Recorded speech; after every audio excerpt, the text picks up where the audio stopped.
Hi hello నమస్తే, నేను మీ ప్రియాని ప్రియా సూర్య ఛానల్కి స్వాగతం. ఇవాళ నేను మీకు ఒక హెల్దీ రెసిపీ అంటే కరివేపాకు పొడి పరిచయం చేయబోతున్నాను. మా ఇంట్లో చేసుకునే కరివేపాకు పొడి చూడండి, నచ్చితే లైక్ చేయండి. అంటే చెప్తా, ఇది కరివేపాకు అండి. ఈ కరివేపాకుని మనం ఇలా తూసుకొని కడిగేసి ఇలా ఒక కాటన్ క్లాత్లో ఇలా పరిచి ఆరపెట్టేసుకుంటే కొంచెం డ్రై అయిపోతాయి. ఇది వాష్ చేయాలి, 3-4 టైమ్స్ వాష్ చేయాలి. దీంట్లో ఉన్న వాటర్ అంతా పోతే మంచిగా వేస్తుంది. ఎందుకంటే స్టాక్ ఉండాలంటే మనం వాటర్ ఉండకూడదు. ఇలా ఆరపెట్టేసుకోవాలి. ఆరపెట్టుకొని తర్వాత దీనికి కావాల్సిన పదార్థాలన్నీ రెడీ చేసుకొని చేయాలి. చూపిస్తాను మీకు. ఇంకా నైట్ కడిగి ఆరబెట్టాము, మార్నింగ్కి ఇలా డ్రై అయిపోయినాయి. ఎందుకంటే ఎక్కువ క్వాంటిటీ చేస్తున్నాం మేము. సో ఎక్కువ క్వాంటిటీ చేసేటప్పుడు మనం అసలు తడి లేకుండా చూసుకోవాలి. అందుకోసం అనేసి కొద్దిగా చేసుకునే పని అయితే, అంటే ఒక 3-4 డేస్కి అలా చేసుకునే పని అయితే నైట్ కడిగి ఆరబెట్టడం అనేది లేదు. అప్పటికప్పుడు కడిగేసి క్లాత్తో తుడిచేసి జస్ట్ వేపేసుకోవచ్చు. ఇది ఎక్కువ క్వాంటిటీ కాబట్టి నేను నిన్న నైటే కడిగి ఆరబెట్టాను. ఇప్పుడు మనం స్టవ్ వెలిగించేసుకొని ఈ మాత్రం జీలకర్ర, పెద్ద స్పూన్తో 1 స్పూన్, పెద్ద స్పూన్తో కొద్దిగా మినపప్పు. ఇది వచ్చి చిన్ని గ్లాస్ నిండా వస్తుంది. ఇది ఒక 50 గ్రాములు ఎండుమిర్చి ఇలా తొడాలు తీసేసుకొని విడిచిపెట్టుకోవాలి. 50 గ్రాములు ధనియాలు ఈ మాత్రం పడతాయి. ధనియాలు చాలా ఆరోగ్యానికి చాలా మంచిది. ధనియాలు వచ్చి 3 స్పూన్స్ పడతాయి ధనియాలు. వెల్లుల్లి మాత్రం ఈ మాత్రం ఖచ్చితంగా పడుతుంది. వెల్లుల్లి గుమగుమలు ఆడిపోతుంది వెల్లుల్లి వేస్తే. ఆరోగ్యానికి కూడా చాలా మంచిది. ఇవన్నీ ఔషధాలు ఉండేవి. కొంచెం మనకి టేస్ట్కి తగ్గ సాల్ట్ ఫస్ట్ అయితే కొద్దిగా వేసుకుందాం, ఆ తర్వాత చూసి సరిపోకపోతే మళ్ళీ వేసుకుందాం. ఇవి జస్ట్ ఇంగ్రీడియంట్స్. ఇప్పుడు స్టవ్ వెలిగించేసుకున్నాము మనం.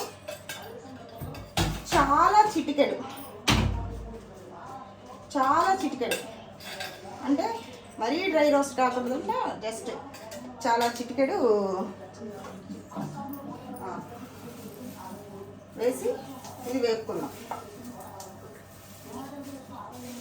దీనికి చింతపండు కూడా వేసుకుందాం. ఫస్ట్ కొంచెం వేసుకుందాం. చింతపండు ఏంటంటే కొంచెం ఒక నిమ్మ సైజ్ అంతా, ఒక మీడియం నిమ్మ సైజ్ అంతా చింతపండు వేసుకోవాలి. కొంచెం పడుతుంది.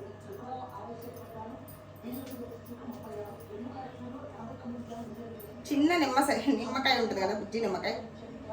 జస్ట్ ఇవి ఇలా తీసేసి ఇలా ఇవి వస్తాయి కదా పీచులు, ఇవి తీసి పక్కన పెట్టేసుకొని క్లీన్గా ఇలా విప్పుకొని పెట్టుకోవాలి. జస్ట్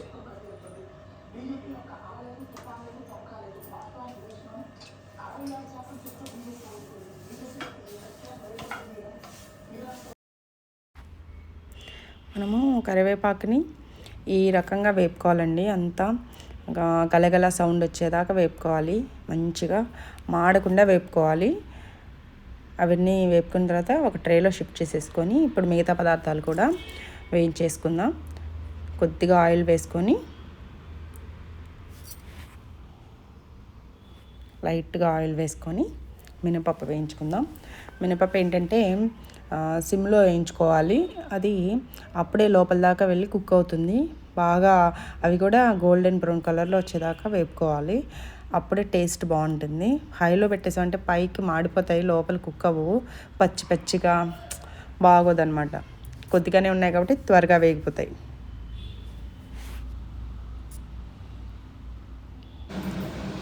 ఇప్పుడు ఇవి వేగిపోయాయండి. చూడండి ఎంత బ్యూటిఫుల్ గోల్డెన్ కలర్లో రావాలి, అప్పుడే బాగుంటుంది టేస్ట్. ఇవి వేగిపోయాయి. మనము చిన్న బౌల్లోకి షిఫ్ట్ చేసేసుకున్నాము. ధనియాలు వేసుకున్నాము. ధనియాలు లైట్గా రోస్ట్ అయ్యాక జీలకర్ర కూడా వేసేద్దాము. ఇవి ఊరికే చిట్లో వేగిపోతాయి ధనియాలు. ఇప్పుడు జీలకర్ర కూడా వేసేసుకుందాం. ఇప్పుడు ఎండుమిర్చి కూడా వేసేసుకున్నామండి. ఇవి లైట్గా వేగాయి, లైట్గా చూడండి, లైట్గా వేగాయి. ఎండుమిర్చి వేసేసుకుందాం.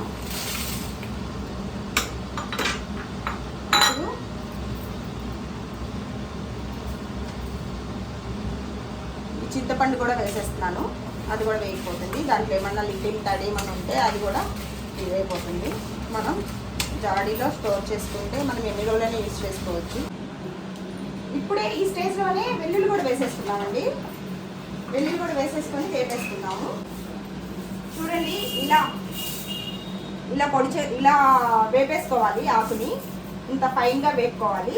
ఆ తర్వాత ఇవన్నీ వేపేసుకున్నాము, మొత్తం కలిపి మనం పౌడర్ చేసుకున్నాము. ఇలా ఇది చల్లారాలి. ఇది చల్లారిన తర్వాత పౌడర్ చేసుకుంటాం. ఇందులోనే సాల్ట్ కూడా వేద్దాము. తర్వాత చూసి వేసుకున్నాం. పొడి చేసి కానీ మీకు పిలుస్తాను నేను, ఓకేనండి? మళ్ళీ ఎక్కువ అవుతుంది.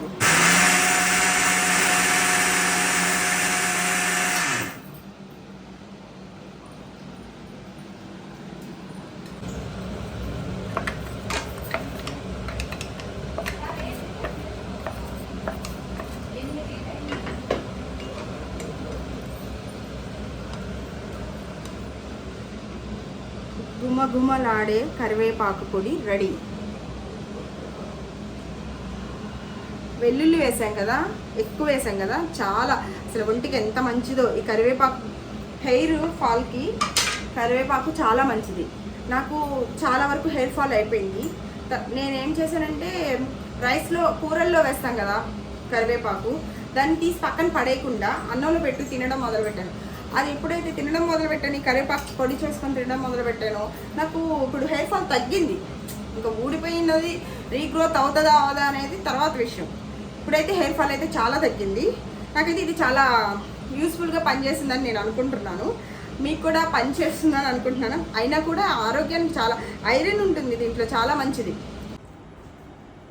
నేనైతే ఇందులో అన్నం, వేడి వేడి అన్నం పెట్టుకున్నాను. దానిపైన ఇప్పుడే మా ఇంట్లో కాచిన నెయ్యి వేసుకున్నాను. మనం ఇప్పుడు చేసిన కరివేపాకు పొడి వేసాను.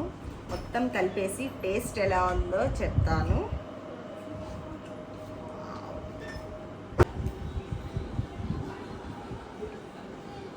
ఆహా, అద్భుతంగా ఉంది.